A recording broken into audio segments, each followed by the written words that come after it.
ఓం నమ శివాయ. ఈరోజు శివయ్యకి బిల్వపత్రాలతో పూజ చేయాలనిపించింది. మా అపార్ట్మెంట్లో ఉన్న బిల్వ వృక్షం దగ్గరికి వెళ్ళా. ఈ వృక్షం చూసినప్పుడల్లా నా జీవితంలో ఒక అద్భుతమైన క్షణం గుర్తుకొస్తూ ఉంటుంది.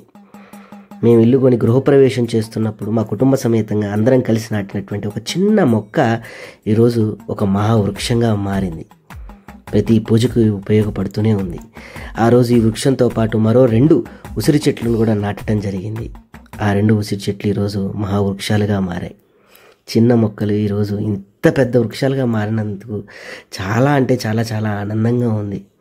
నిజంగా ఆ రోజు నాటేటప్పుడు అపార్ట్మెంట్లో ఉంటుందా ఉండదా అనుకున్నాం, కానీ మా అపార్ట్మెంట్ వాసులు అందరూ కూడా చాలా జాగ్రత్తగా చూసుకోవటం వల్ల ఈరోజు ఇంత మహావృక్షాలుగా మారాయి. చేతికి బిల్వపత్రాలు వచ్చాయి. త్రిదళం త్రిగుణాకారం త్రినేత్రం చ త్రియాయుధం త్రిజన్మ పాప సంహారం ఏక బిల్వం శివార్పణం.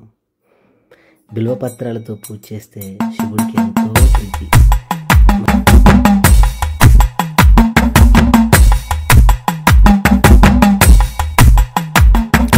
ఇంటింటిలోన కొలువుంటావు, నీ ఇల్లు ఏదయ్యా?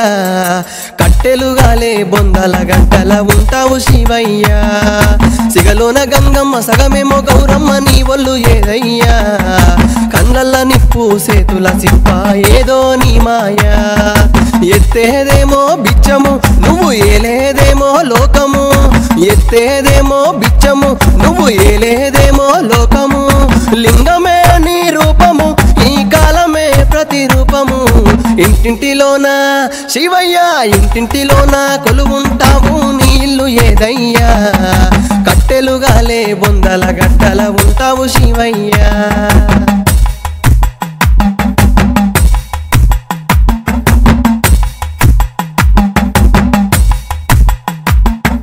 నెత్తిన చంద్రుడు వంకర, నువ్వు కట్టినావు తోలు శంకర. నాగు పాములేమో నగలురా, ఏడా తిరుగుతావు రాత్రి పగలురా. మంచు కొండల్లా ఉన్నందుకేమో జల్ది నువ్వు కరిగిపోతావు. అడిగినో నీకన్ని ఇస్తావు నువ్వు, అందరొక్క తీరు చూస్తావు.